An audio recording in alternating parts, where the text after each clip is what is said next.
When I used to practice, I used to practice with this one kid from Newark. He had a set of drums. I don't think he knew what color they were. They were in the closet. All he did was practice wrist exercises on a pad. I'm talking about 5-6 hours a day. He had good speed in his wrists. So when I was about 18, I had 2 gigs offered to me in New York. They asked me, do me a favor. I took the gig at the Peppermint Lounge. In those days, Joey D and the Starlighters was popular, and all those clubs in Manhattan there were jumping with that kind of music. So I said, let me give this kid a break and recommend him to the gig at the Waggle Wheel. So my gig was over earlier than his, so I figured let me walk over there and see what's going on. I hear this commotion on the snare drum. Didn't sound like there was any kind of groove at all. I walk in, the bass player's going like this to me. I said, oh my God, listen to this.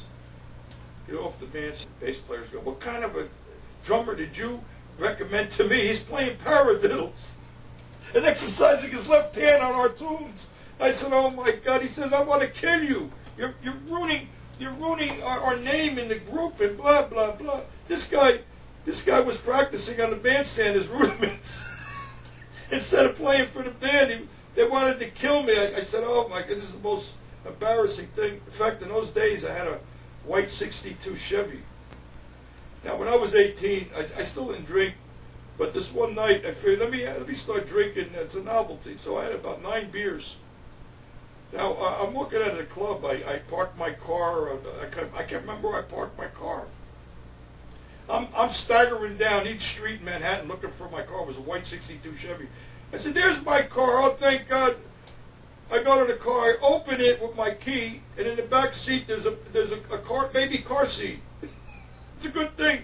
That seat was there. I would have drove off with somebody else's car. It took me a half hour to find out what my car was, because it was parked somewhere around there. I couldn't remember where. That was unbelievable. In fact, I remember I was at a light one night around that time on 8th Avenue. I just had enough money for the tunnel. This guy comes over, and he starts throwing soap suds all over my car at the light, and he's cleaning it.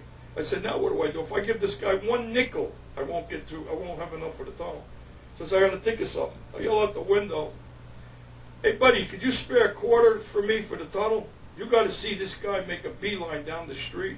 I'm stuck with all these soap suds. I can't even see where I'm going. I had to get out in the middle of the street with the cars honking with the green light. I'm trying to clean these soap suds so I can see where I'm going. He made a beeline, I'll tell you, man. Another time, around the same age, I was playing this club. This one bass player was about my age. He was studying hypnosis, he thought. He had this book, and he's trying to hypnotize everybody all night long. Everybody's getting annoyed. So the bartender is another prankster who can keep a straight face, unbelievably. He could put you on and make you bet anything that it's the truth. So he winks at us. He says to the kid, after the gig, I want you to hypnotize me on the stage. So he puts the chair on the stage. He's sitting there. Go ahead. Let me see what you can do. And this kid's going like this. When I count to 3, you're hypnotized.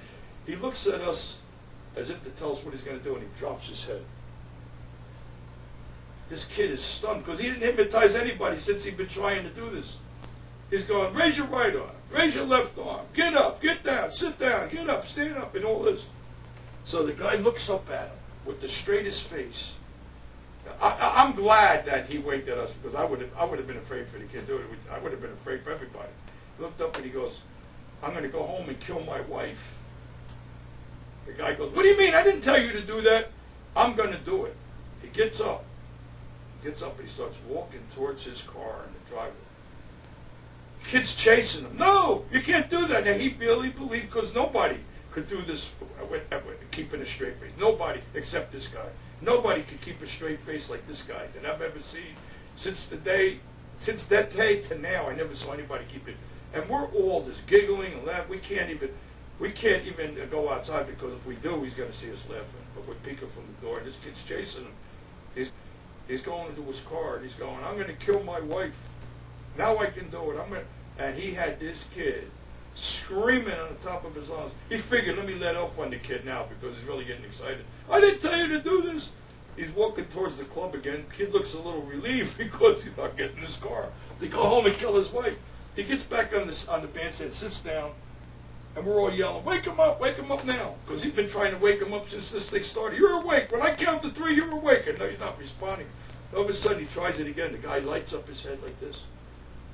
And just like, and he says, he's telling him what he was going to do. What? I don't know what you're talking about. I'll tell you, we just started busting out laughing. He started busting out laughing. You never saw such a more humiliated kid. And he realized it was a prank. And I'll tell you, I never saw anybody keep a straight face like this guy when he was pulling. Anybody would have just cracked up the way this kid was acting.